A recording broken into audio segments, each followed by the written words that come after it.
અહીં મેં 300 ગ્રામ જેટલા ભીંડા લઈ લીધા છે. તેને બારીક રીતે સમારી લીધા છે.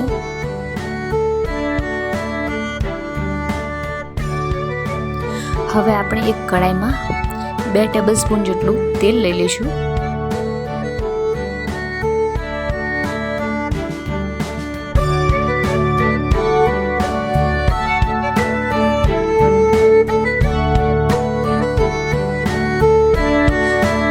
તેલ ગરમ થાય એટલે તેમાં રાઈ, જીરું, હિંગ અને કરી પત્તા એડ કરી દઈશું. અહીં મેં લસણ અને લીલા મરચાં સમારીને લઈ લીધા છે અને હવે આપણે તેને મિક્સ કરી દઈશું.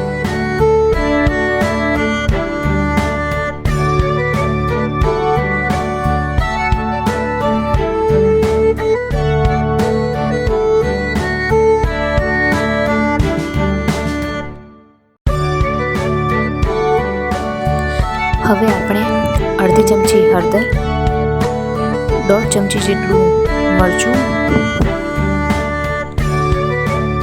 1.5 ચમચી ધાણા જીરું, અડધી ચમચી ગરમ મસાલો અને સ્વાદ મુજબ મીઠું લઈ લઈશું.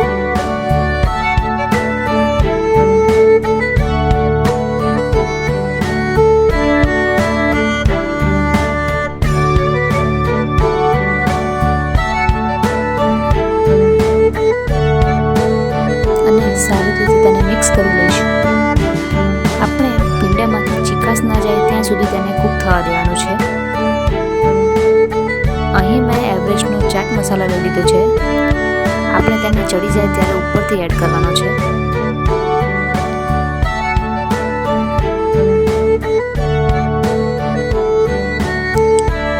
તો તૈયાર છે આપણું એકદમ સરળ ભીંડાનું શાક.